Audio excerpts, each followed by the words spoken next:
relatif sekali. Berat ya pasti, tapi ukuran beratnya macam mana kan? Kita tidak bisa wujudkan itu seperti angin yang terasa pada badan kita, tubuh kita. Ada terasa angin itu, tapi kita mau tangkap dia nggak bisa. Ya. Cobaan ini pasti ada. Karena konsistensi sikap itulah modal kita yang masih kita miliki. Kita mendirikan partai ini memang dengan dimaksudkan Allah. Untuk membangun kesadaran masyarakat. Bagaimana pentingnya kita untuk bersama-sama menyadari dan menempatkan kondisi objektif yang ada sebagai suatu hal yang harus kita sikapin. Artinya, masyarakat kita ajak untuk mengerti di mana sesungguhnya kekuatan kita sebagai satu bangsa. Dan di sisi lain di mana kelemahan-kelemahan kita, kekurangan-kekurangan kita. Maka perubahan mindset cara berpikir dari yang serba kepura-puraan, hipokrisi, kepada keterus-terangan. Saya pikir itu suatu sumbangsi yang berharga. Nasdem start dari soal ini. Dia berangkat dengan tekad ini. Maka code of conduct-nya, kalau ada di antara kita, ya anggota, ya pengurus, sampai pimpinan tertinggi, terkena kasus hukum secara lebih khusus yang namanya korupsi, secara lebih khusus, eksplisit. Itu kita nggak usah ikut kepada batasan apa yang diberikan koridor hukum, sampai inkrah. TSK aja, kita harus, ada dua opsi. Yang mundurkan diri atau diberhentiin. Hanya itu pilihan di Nasdem ini. Jadi komitmennya Anda bisa lihat dalam ukuran jam. Ya, langsung. 3 jabatan hilang. Sebagai sekjen, anggota DPR, anggota Nasdem. Ukurannya jam. Kira-kira 1 jam sesudah tersangka. Saya mendengar daripada Patrice menyatakan dia dipanggil ya, sebagai saksi. Perintahnya sederhana aja, hadapin itu, kooperatif, berbicara sejujurnya. Saya mendoakan harapan saya, supaya tidak cukup berhenti di situ, tetapi konsekuensinya, kalau you jadi TSK, you tahu apa artinya itu. Langsung abang bicarakan. Sudah, pada detik itu juga. Sebelum dipanggil, awal pertama dipanggil. Iya, itu you harus tahu itu. Ya, baik, oke. Nah, memang ini kultur yang kita bangun di dalam partai ini.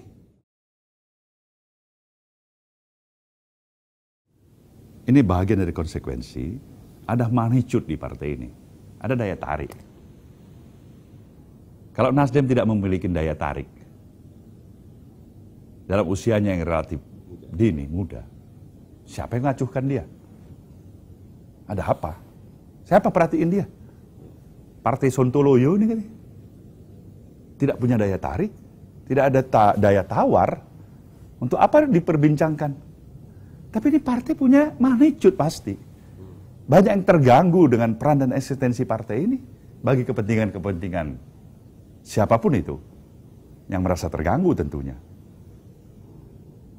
Tidak mudah untuk membawa sebuah misi yang mulia seperti ini dan konsisten. Harus dicari apa saja kelemahan. Kalau nggak ada, buat kelemahan. Dramatisasi kelemahan kalau perlu. Dan karena konstruksi cara berpikirnya udah bukan lagi untuk memberikan faedah, pemahaman, transparansi pada publik. Nasdem suka dengan transparansi itu. Dia suka sekali, dia harus konsisten di situ. Tapi dia juga bisa memahami dan matut-matut diri. Ya memang ini bukan transparansi. Ini sebuah political engineering karena busuk hati aja.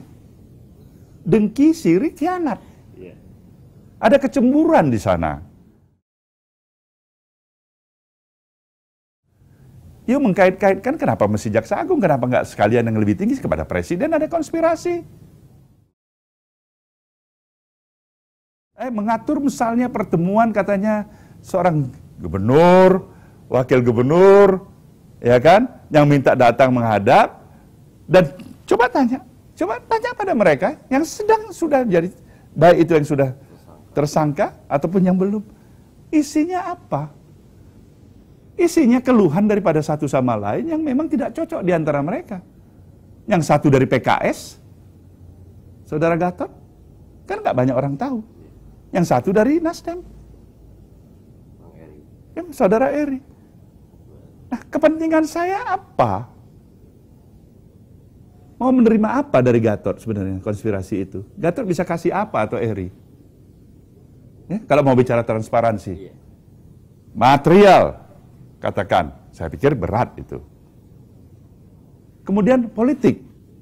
Seakan-akan akan memperkuat hebatnya Nasdem. Politiknya apa? Kalau orang berpikir lucu-lucuan barangkali, ya kalau yang dari PKS kena masalah berarti Nasdem dong yang naik. Ngapain dibantu dia? Tapi bukan dalam kontekstual itu. Spiritnya kakak dan adik, seorang senior diminta tolong untuk memberikan saran agar komunikasi kinerja mereka itu bisa berjalan lebih baik. Kepentingan untuk siapa? Masyarakat dan rakyat di wilayah yang mereka pimpin berdua di Sumatera Utara yang terus terang. Saya dibesarkan di sana. Jaksa Agung, urusannya apa masih Jaksa Agung itu? Saya harus nyatakan ini apa? Kepentingannya apa? Coba. Nah, melalui Anda saya harus nyatakan ini kepentingannya apa? Coba. Kan harus orang melihat motif. Nah, saya akan itu ada hebat sekali memerintah untuk melindungi perkara-perkara apa? Apanya? Material, politik, persahabatan juga apa, saudara kandung atau apa, harus jelas. Saya ingin nyatakan, itu memang konstruksi cara berpikir yang memang berpikir bukan dengan hati, dengan logika yang sehat. Ya. Apa yang harus dibela diri? Karena dia tidak merasa ada sesuatu sangkut pautnya. Kalau soal masalah orang menjudgment, ya judgment, you itu buruk, you itu jelek, you itu mau mencuri, you itu mau corrupt. You bagaimana hentikan orang judgment you?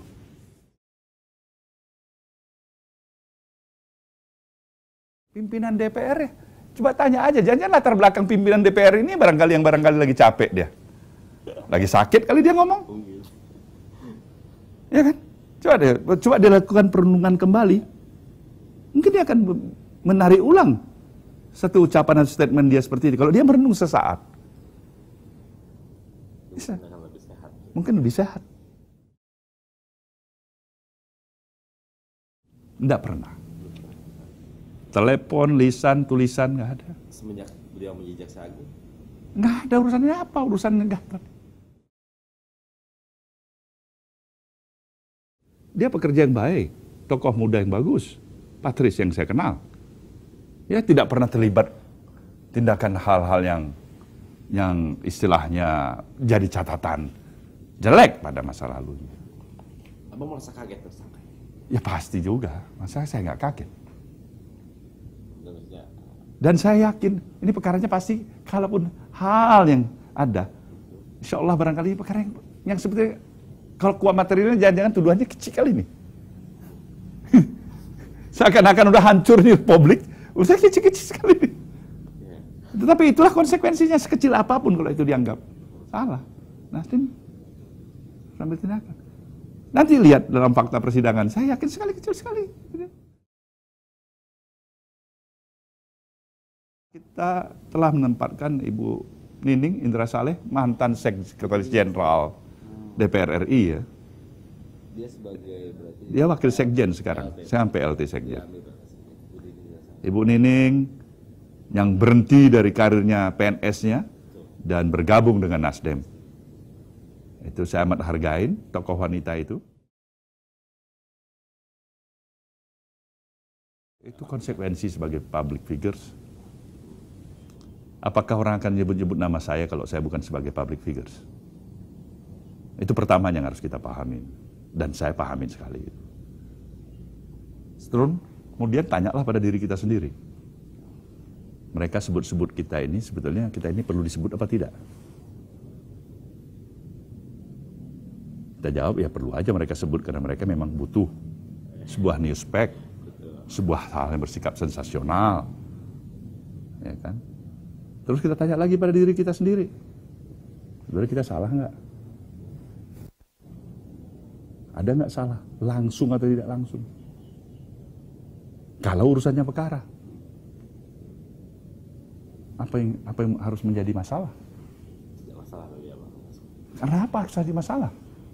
Saya tidak bisa untuk membuat orang supaya semuanya sayang, simpati, setuju, berhibah hati kepada saya. Ya kan? Nah, bagaimana sih saya harus buat itu? Saya tidak bisa larang orang yang tidak suka pada saya.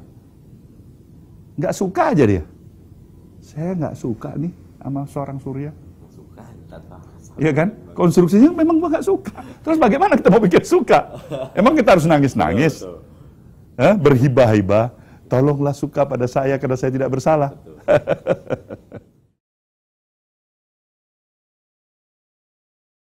Dia sudah milikin. Saya menghargai sikap Rio ini. Dia tidak memberatkan lagi partai dia. Dia ambil over semuanya dia. Dia berhenti. Dia penjara. Dan langsung dalam hitungan. Iya. 1, 2. Saya tengok, ya ini satu hal yang harus kita hargai juga.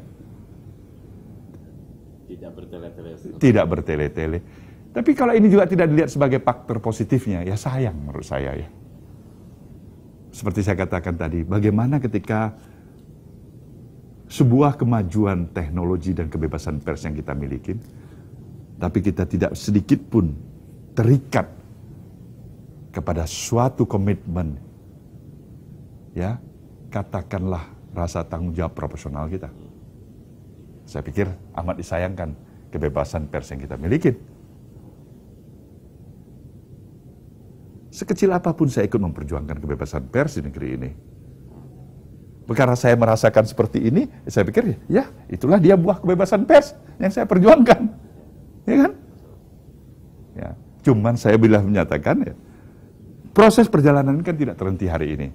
Nasdem yang dipersepsikan hari ini seperti ini, siapa yang garantir 6 bulan, 1 tahun, 2 tahun, atau 5 tahun ke depan Nasdem akan tetap seperti ini? Belum tentu. Dia bisa lebih jelek, dia bisa lebih hebat 10 kali. Dia bisa lebih perkasa, lebih kokoh.